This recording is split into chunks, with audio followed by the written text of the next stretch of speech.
All right, guys, got the original Browning Gold 10 light, the one that I initially made I think my first video. Probably not my best one, obviously, but anyways, first video. Went over some of the troubleshooting I did to make that gun function because I didn't want to send it back to Browning. It wasn't major issues, nonetheless. Not that I condone that you need to do work to a new gun to make it function. But in a couple weeks or a couple months, depending on when I get that 20 gauge back, well, I'm going to have a hell of a video there to show you, well, awful customer service and an expensive bow door. But anyways, this video is going over just cleaning of this brown and gold 10. Doesn't matter if it's a light series or a steel receiver. But long story short, last 3 hunts that I've had with this gun, I've had failure to ejects. It's actually a failure that I never had with this gun before. It's not that dirty.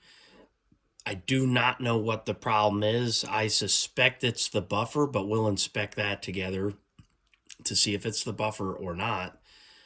At this stage, though, I do believe it's the buffer, or I had used some different grease that I had never used before. It's some sort of military grease I'd gotten at a gun show. It was a little bit on the thicker side, so I don't know if it's slowing the action down.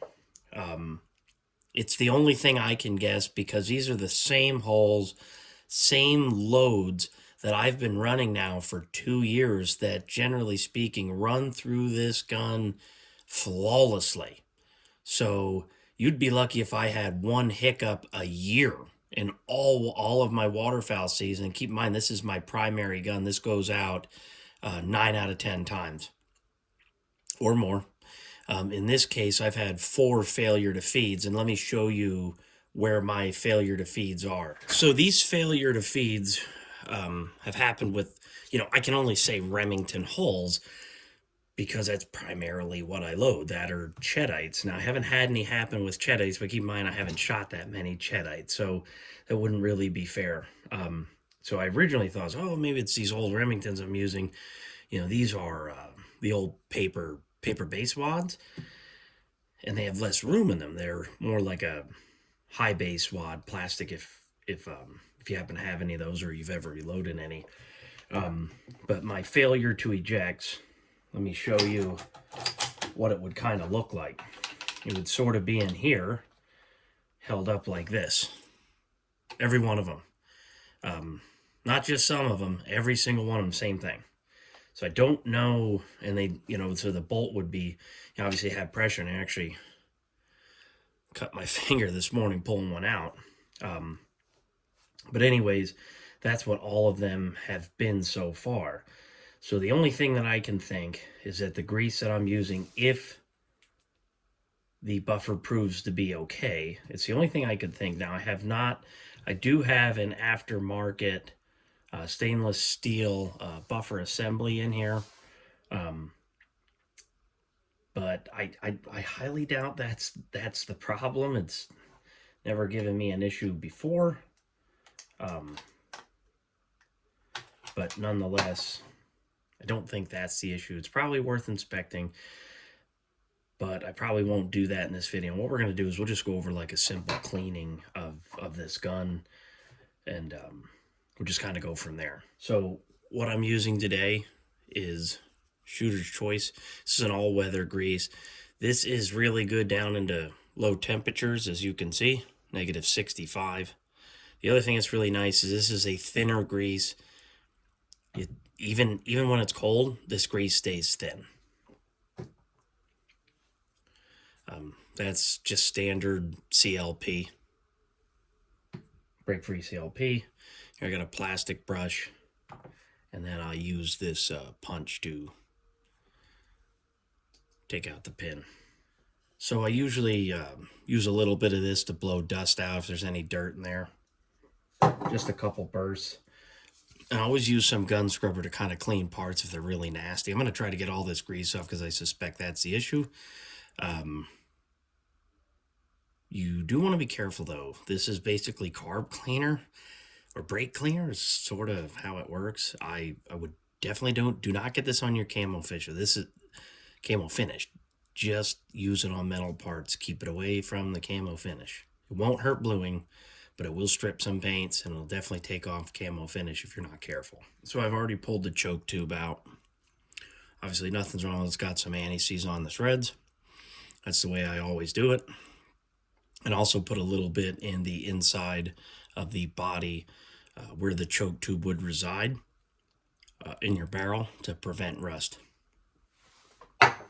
So I'm going to quick disassemble the gun. I'll show you how I do it the best that I can, and I'll probably do it a little bit more of a high speed because most of you guys probably know how to disassemble this gun. So we just start with taking the magazine cap off.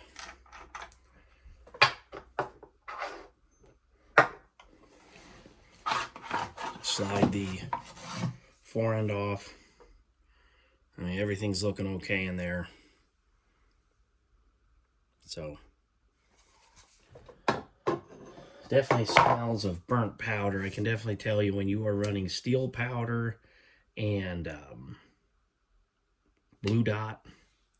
It's an aroma that is it's one of those ones that it's a smell you'll just never forget.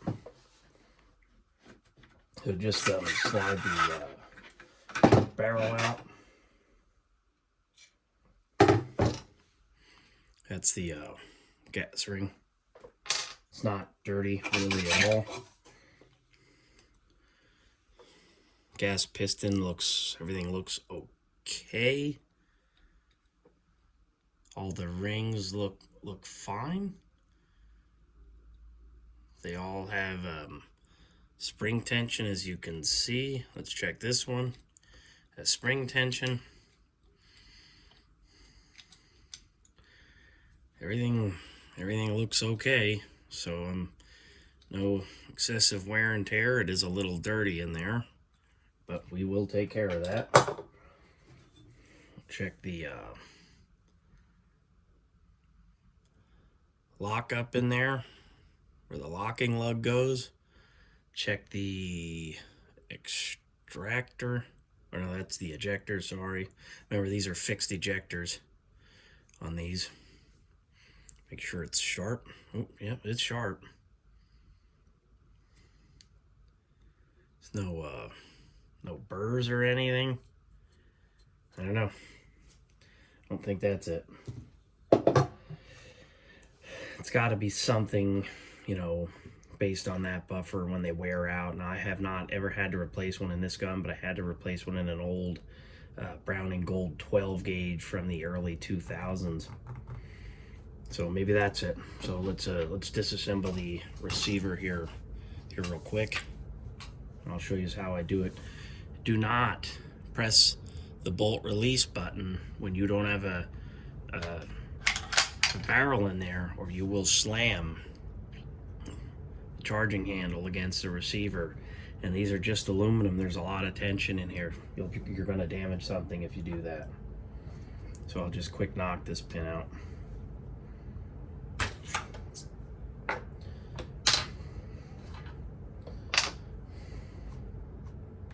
I usually put that on safe so when you pull it out, you don't accidentally hit the trigger, and I did the opposite. I highly doubt there's anything in here, and you can tell that's pretty darn clean too. So that's not going to need a whole bunch of cleaning, but we will clean it. And then, we'll do the old trick everybody else does to disassemble the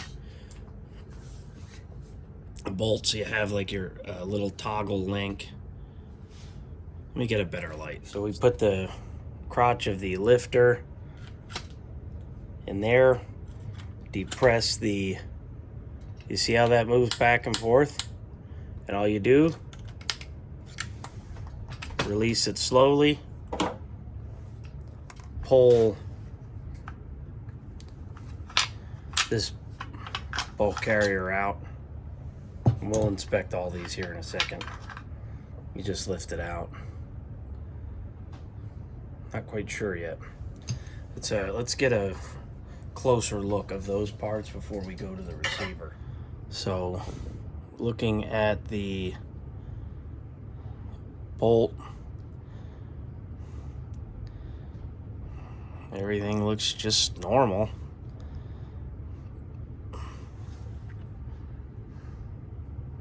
Let's look at the extractor. Man, that is sharp yet. Still grabs my finger like it's brand new. And I just don't know. Highly doubt it's a carrier. This is a solid chunk of steel right here. And there's that ball that sits in the cup of the buffer assembly. It's in the stock. Everything's looking just about perfect here. This grease is still on. Still really thick, and it's still real thick, so I'm not quite sure. I'm thinking maybe that's the issue.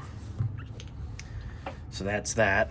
Let's inspect the receiver next.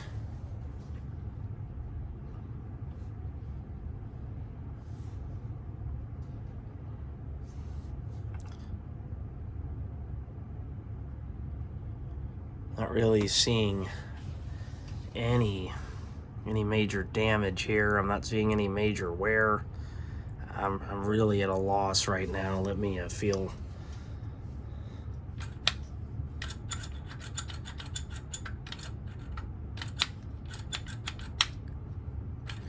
the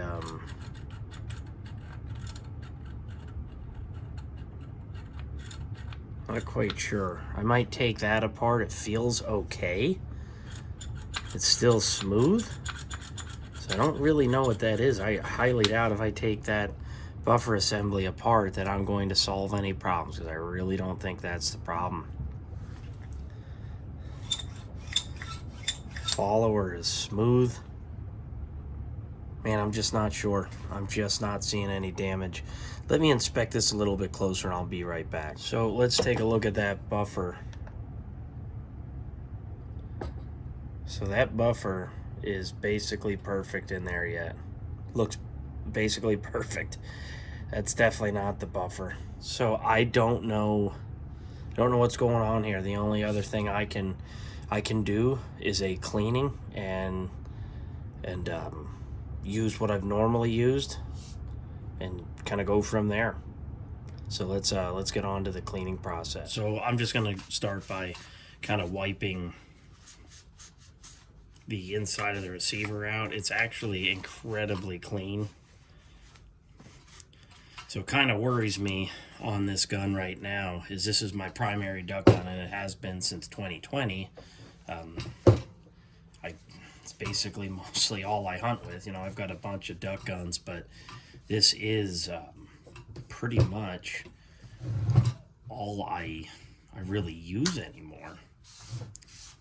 I do have a spare, but my goal is to try to keep that new unfired as long as I can. So I'm not quite sure here. Getting just a little bit worried because I got my 1 week duck trip in 2 weeks, and the last thing I want to do is not be prepared with my primary duck gun. So what I'll do is I'll just quick clean this off of camera, a little bit more thorough, and we'll kind of go from there. So I cleaned up the receiver pretty nicely. One of the areas that you really do want to take care of is right up here where your gas system, your gas piston and all of that operate. You can tell sometimes you actually need like a little bit of flitz to kind of clean that up here. You could tell mine is not too bad, but I do have some burnt on crud here, so I'm going to get some light polish. This is the best metal polish ever. Works really good, and this will take it right off. I'll show you. just put a tiny little dab. You do not need a lot. This is a small space. This is actually a brand new tube. Got this dirt cheap at a show. I should have bought a couple of these. So I'll show you how quick it comes off here.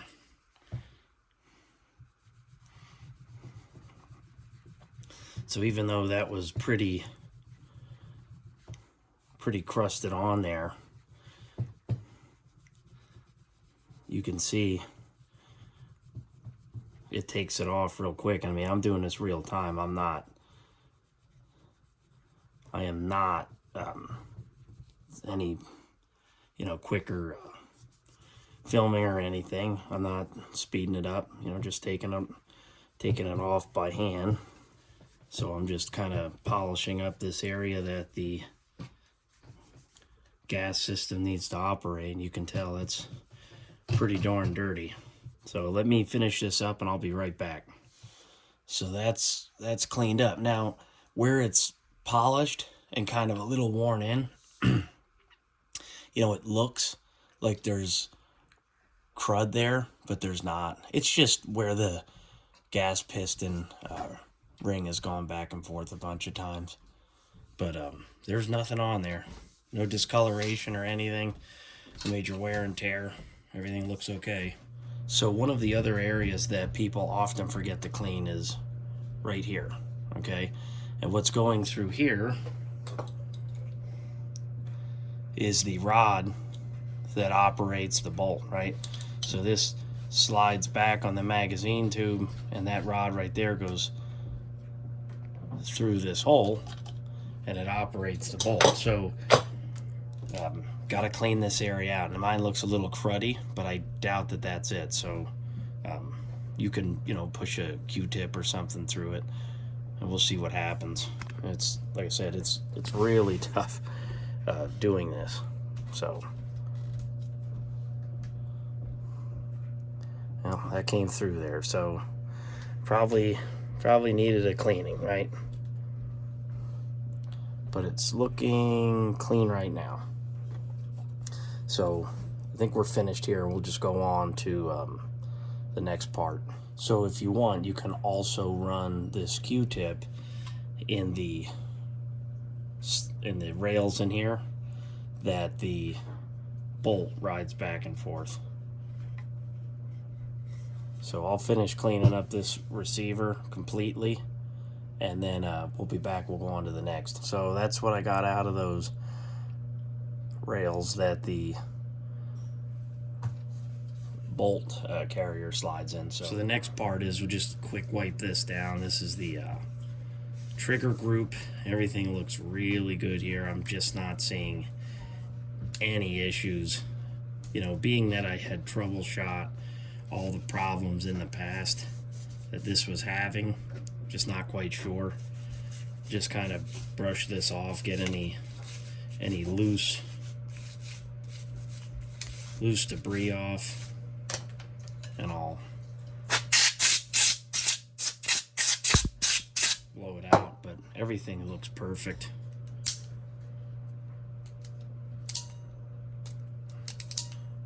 Trigger's actually really good, I guess after several hundred rounds and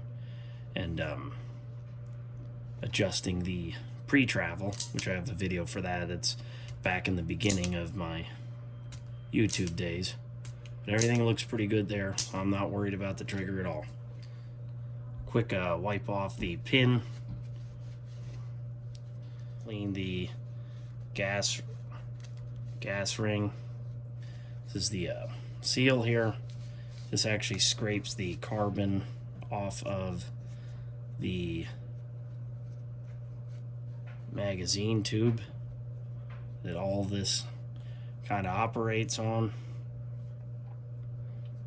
This is looking really, really nice. So I mean, it's got some tarnish on it, so I'm going to polish that off and then I'll be right back. So I polished that up. She's clean. Highly doubt that has anything to do with it. Quick, just clean off the charging handle. At some point I'm going to investigate making these myself, since it doesn't look like anybody in the aftermarket world is going to make one of these. So more to come on that at some point, but that's definitely not the problem. It's not the issue. So this is just dirty, so I'm just gonna wipe this down and that's it, and I'll be right back. So I wiped this off pretty good. I'm just going to shove this rag through here and try to clean out any debris that's in here. So I'm just pushing this rag through here. We're just going to try to get the debris that's inside of here out. Looks mostly okay. I'm just not feeling like this is anything to do with it. Everything looks really good, so I'm not quite sure yet. Not feeling good about anything I've seen so far. So at this point, I hope it's lubricant, because the buffer is in really good shape. I'm not seeing any unusual wear and tear at all. Everything looks really good. You know, we went over the gas rings in the beginning, and every single one of them has spring. You could see it closes, so I don't think that's it. I do not think that's it. All right, let's go on to the barrel. So I'm just going to wipe this down.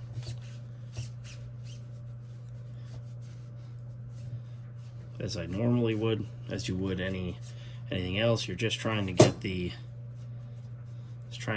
dirt and grease and grime out of any of the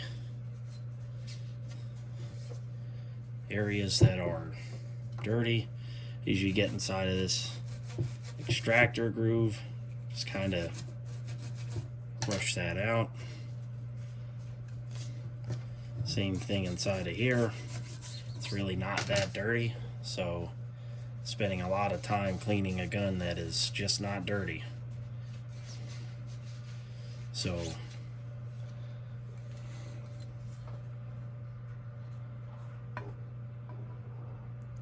you know, the bore looks pretty good. So I'm gonna run a bore snake through it. So this is about the easiest way to clean out a barrel. Got a little brass weight on the end of the string, and you just run this through. So I'm gonna run it through the bore, and I'll show you what it looks like before and after. So that's before, not too crusty, but a little dirty. And then I'll show you after I get this bore snake through it. So that's after. Look at the mirror finish on the inside of that. That's one pass with a bore snake. One pass.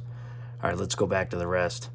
So after I did that bore snake, I did just wipe around in the inside of the chamber and around where the rim head spaces of the shell, and clean that up. It wasn't too dirty. I mean, you could tell my hands are definitely a little dirty after cleaning this thing. I still don't think it's bad enough to stop running. So just wiping this down. We'll inspect for any issues as soon as I'm done. So I'm done wiping this down, and the only thing you can really see is nice normal wear and tear, you know, where it just polishes that bluing off, but everything looks great otherwise. So let's go on to the bolt carrier. I mean, the face of the bolt is still really smooth. I mean, it extractor is sharp and crisp yet. So I just not sure here, guys. Firing pin is still nice and smooth. All right, let's go on to the bolt carrier. So this is a bolt carrier. It's really not that dirty. I'm just gonna do the wipe down, a little bit of brush, and then you know, we'll blow it out, and then we'll use some gun scrubber on this part here, and then I'll be right back. So if you ever need to get in any of these tight, hard to clean areas, you know, you can just use some Q-tips. Work great for cleaning these types of areas. All right, let me finish this up, and I'll I'll be right back. Alright guys, I cleaned and gun scrubbered these. I inspected every part. Everything just looks normal. But guys, this is a pipe cleaner. I don't smoke, but these do work really good for cleaning out them gas ports in the barrel. So, right in here, there's 2 gas ports inside of there. Let me see if I can get a light on there to show it a little bit better. See those 2 ports in there? That's those 2 little ports. Those are the gas. That's actually what cycles this action. So I'm going to go in there and clean out this outer ring, and I'm going to come back and then I'll show you what I do with the pipe cleaner. So what you do with these pipe cleaners is you just put them through the gas ports and you clean them out. Let me straighten this pipe cleaner out. This one's pretty beat up. So I'm gonna put it in the other gas port. And like I said, guys, this is really hard to do when you're filming, but I'll show you what it looks like once it's in the port. See that pipe cleaner? So what you want to do is put that through both gas ports, and you just want to work it back and forth and try to clean out them ports. So I'm going to do that, and then we'll go back to greasing and oiling. Okay, we're going to go to assembly, and I'll show you where I put some oil, and you can kind of figure out how much you want to put on or don't want to put on. I lost my little pinpoint oiler, and I'm stuck using this one. This works okay, but it kind of applies a little bit too much. So I'll put a little bit, any of the dabs of the moving parts, and then I take any of that residual oil and I kind of work it into the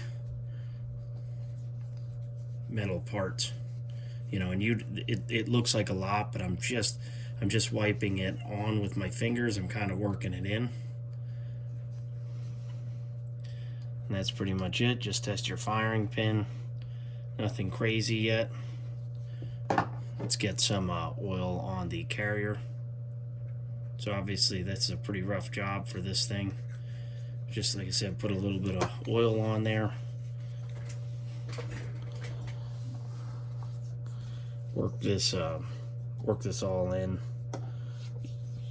Like I said, it looks like a lot, but it's not. Finger's still sore as heck from getting that jam out this morning. So let me finish wiping all this down and then we'll come back. So grease is the next area that you want to focus on.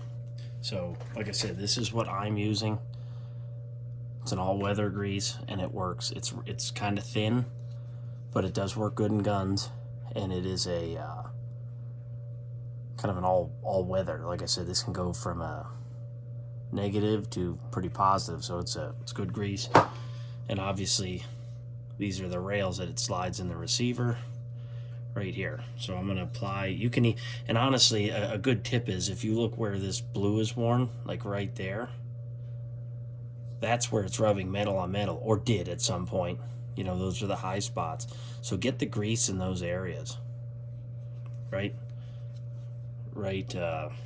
in here, grease, and then this pin, this hardened pin right in there, this is where that hook, that's where it indexes, see? So you want some grease on the inside of here too, but let me quick add grease to here and then I'll speed that portion up.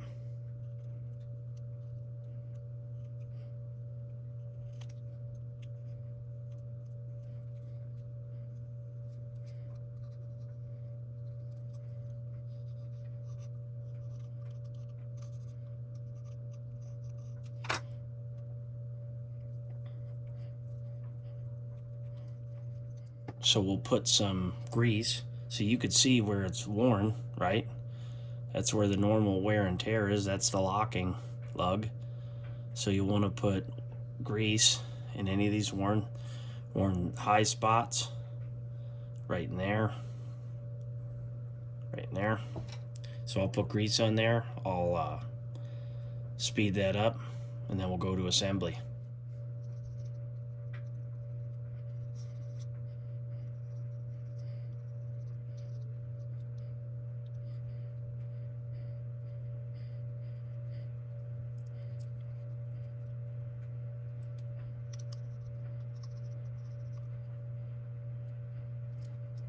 Alright, so we're going to go to assembly here. Let me grab the receiver. So we got the bolt in. We just drop the carrier in. This can be a little bit tricky, but usually not too bad. So we got it in there. Take your thumb, hold that, and then we just go to the same method that we used before. So let me do that and get that in there. So same trick I showed you before. Get that crotch in there. Depress the buffer and just put it into place.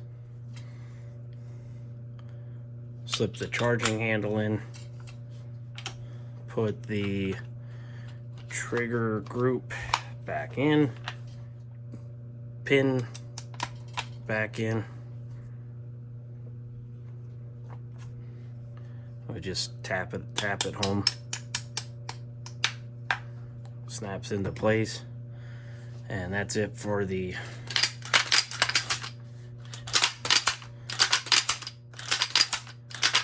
that's really smooth. So I hope that was it.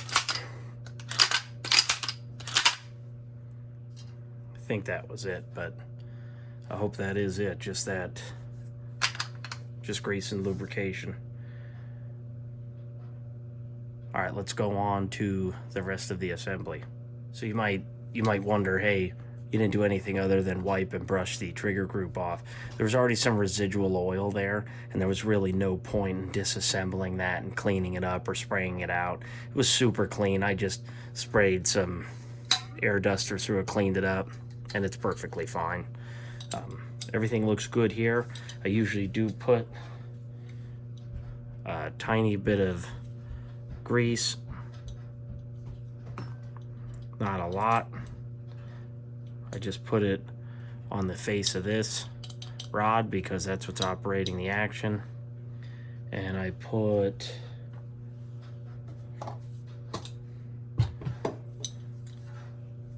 a drop of oil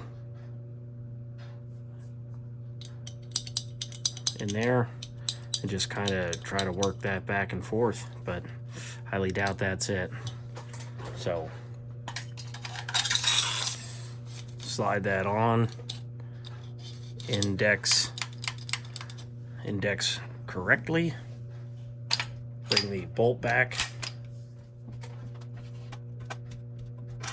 slide the barrel into place,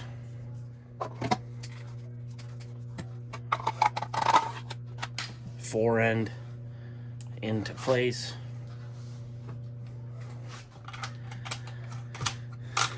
magazine cap into place. This is already cleaned, True Lock mod choke. I'm running steel today, and got some anti-seize on the threads. Make sure that you wipe some anti-seize on the inside where there's no threads, because you can get rust in there, so you want some protection in there for sure. And then we'll finish up the video here in a second with kind of working the action. You're wondering what anti-seize I use Pro Shop. This has worked the best for me so far, and no point reinventing the wheel, so I'm gonna put a small dab on the inside of the barrel, and then we'll finish up. So I've got the choke tube back in place. Gun is completely assembled. So I'm just not sure, guys. I mean, this thing is clean. The action is silky smooth for a Gold 10. These are more like a work truck. The Ithacas and Remingtons are a bit more fine and precise, so these are a little bit more like a work truck, but it's feeling basically perfect. I just don't know what it is.